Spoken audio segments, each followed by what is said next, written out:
So it's actually ironic, and I don't think the judge put two and two together today, but what's ironic is that the sentence of 40 years to life actually coincides with the number of shots that were fired in that courtyard that evening. There were over 40 shots that were fired into that crowd of people, into that courtyard on the night of July 5th. And as we all know, one of those shots hit a little boy in the head, and 3 others were hit by those shots as well. But 36 of those shots, approximately, missed and were scattered about in the courtyard full of people who were just having a post-4th of July celebration on July 5th. And it is, like I said, ironic and quite frankly just that the defendant in this matter, the getaway driver, got 40 years to life in prison, which coincides with the number of shots that were fired that night. And so I'm glad that justice was served here. I'm glad that the judge did something that's very unusual. I mean, we hardly ever see consecutive sentences in this town, in this courtroom. Everything's concurrent around here. And this, I hope, sends a message. And what's also ironic is that the getaway driver got more time than the actual shooter. The shooter only got 25 to life, but, the getaway driver got 40 to life. Now, obviously, that also shows you the benefit of pleading guilty. The shooter pled guilty. The shooter admitted to every offense, every charge, and in saving the family the anguish of going through that trial and saving all of us time in the court system, obviously, by having to go through that trial, he got a benefit, obviously, of pleading guilty. And the benefit was, he got 25 to life, and the getaway driver who decided to go to trial, which is her constitutional right. Obviously, she has a right to do that, and that's appropriate to do. But the consequence of that, of going to trial and being found guilty, she got 40 to life. So it's this case is unusual on many fronts in terms of the actual numbers here and the actual procedural posture of this case. But at the end of the day, what still remains with us and will remain with our community for forever is the loss of a 3-year-old life and the loss of a brother to then he had a younger sibling at the time of the shooting, and now the mother mentioned today in court that she has had a new child since then who looks just like her little baby who died that evening. And both of those siblings, unfortunately, will not have a big brother, and that will go on for eternity. And that at the end of the day is what is most sad about this whole thing. What about this whole domestic violence issue that she was trying to bring up, saying that played a role in it? Was that just a ploy to try and not get as much time at sentencing? Yes, I mean, but again, I'll be in this case. I believe it was a ploy, but to be fair, I don't want to cast dispersions on everyone who uses defense and say they're all ploys. So I want to be careful in my comments here. This is a relatively new law that's only been on the books for a few years now, and the purpose of the law is that victims of domestic violence who can show that their history of domestic violence somehow caused them or had a significant nexus to a subsequent crime, deserve some consideration as far as sentencing. And from a big picture, macro standpoint, I agree with that, and I'm all for that. I recognize the trauma that's caused to domestic violence victims, and I recognize that trauma sometimes causes people to do bad things.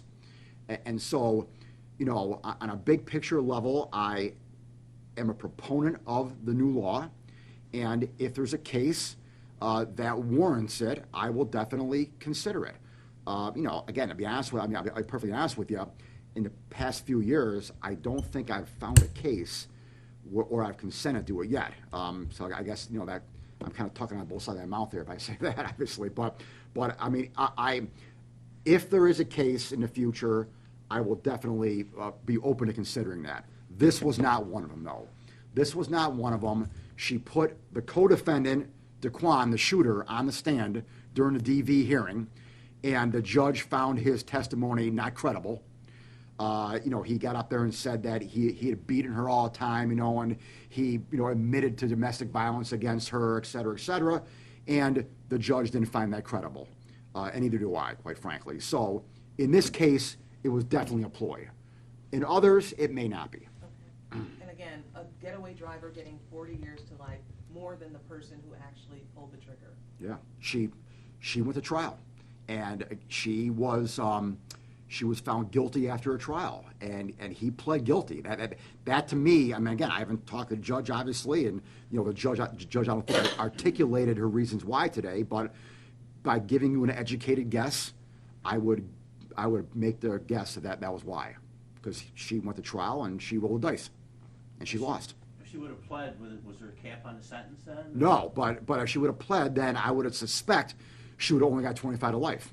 But again, that's speculation, obviously. But I mean, if the shooter's going to get 25 to life, certainly she wouldn't get more if she pled. Now, I will. There's a caveat to this, though, too. The caveat is that evidence came out at trial that she was the mastermind of this, that she participated in this in revenge for her brother's homicide. Her brother was shot and killed. Her brother's a victim of a homicide. And evidence came out at trial, and we obtained evidence in the course of the investigation that the potential motive maybe was someone in that courtyard who was responsible for her brother's shooting. And that is why they committed this act. And so that, if she, again, that evidence came out, and so as being the mastermind of it, well, then obviously that you're going to get more time for that. On another topic, can you talk about the Lorenzo case, with that being overturned? All I can say is that I obviously respectfully disagree with the court. I plan on appealing it. I plan on asking that the judge continue to remand one of the defendants who is now in custody. The other one is out of custody. I forgot to tell you off the top of my head whether Pugh or Lorenzo, which one's out, which one's in custody. But either one of the two is still in custody, the other one is out. So obviously, I'm going to recommend that the defendant remain in custody. The judge's ruling clearly stated that one of the theories for the 440 motion being that the two of them didn't do it, and that there was another individual who potentially may have been involved, that was completely shut down or shot down by the judge. There was no credible evidence of that whatsoever. The reason why the judge, in his ruling, vacated the conviction was because there was some, in his opinion, discrepancy with the coin that was found later on in the course of this investigation, and the coin that was taken from the residence and now appeared within the possessions of one of the defendants.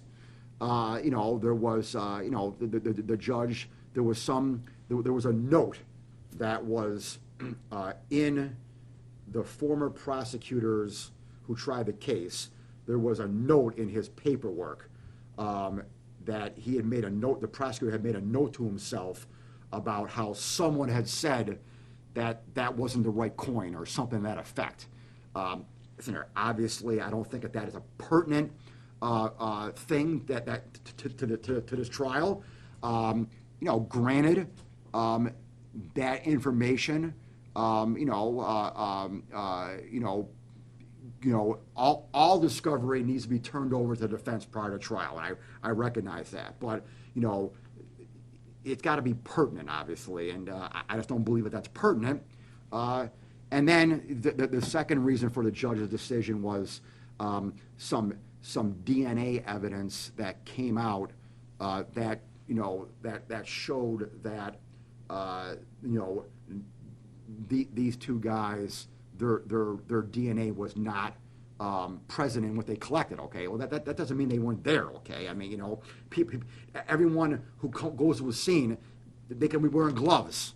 There's 100 reasons why their DNA might not be there. Right, just because it's not there doesn't exclude them. Okay, from doing it. And so obviously I disagree with the results, but I respectfully, I'm going to appeal it, and we'll see what happens.